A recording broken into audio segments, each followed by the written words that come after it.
Okey gang, assalamualaikum dan salam sejahtera. So ni quick update saja, quick video. Okey, so kita hari ni petang ni ada satu customer abang ni datang dari KL. Okey, dari Kajang.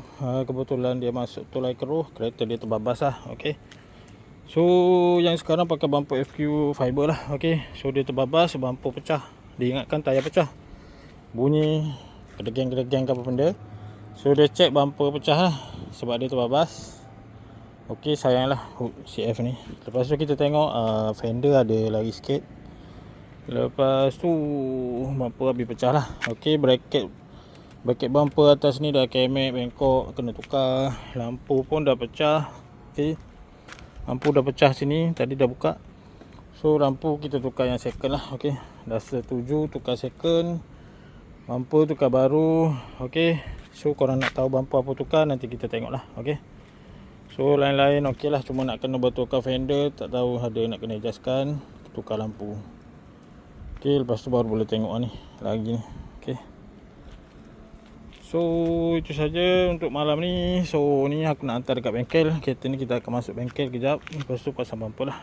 Okey, nak pergi ambil bumper, barang bracket semua kita akan pakai lah. Okey, so kita akan hantar bengkel Boleh Motors. Okey, so jumpa lagi, stay tune. Ciao. Okey geng, so kita tengok abang tu dia minat bumper Cobra. Okey, tadi datang pilih-pilih. So mula-mula Evo, FQ ataupun Waris dan gambar mata. So dia pilih bumper Cobra lah. Bumper Cobra pun rare. Okey, dia dah tengok gambar. Okey, kita tunjuk ni gambar bumper Cobra ni kita cari. So sebab kebetulan warna pun merah juga kereta abang ni, jadi dia pun ambil bumper Cobra lah. Okey, so bumper Cobra memang dia datang sekali set dengan 8 pieces LED DRL lah. Okey, LED ni katakan kalau rosak mudah carilah, mana-mana pun ada jual, Shopee pun ada. Okey, so bumper, bracket besi, bracket tepi fender dan lampu lah. Okey, lampu second nasib baik ada sepasang. Okey, so let's go. Kemek bang, ni besi atas ni pun kemek lah. Ingatkan yang ni saja, yang ni pun kemek lah. So okey gang, sekarang kita dekat bengkel, kereta dah hantar dekat bengkel.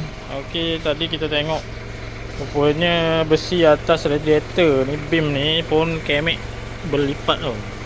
Okey, so ni nak kena cari spare ataupun terpaksa repair lah ni.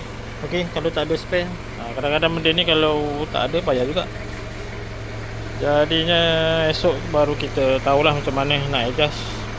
Okey, macam biasa kita dekat Boleh Motors. Okey, ni bengkel dah tutup tapi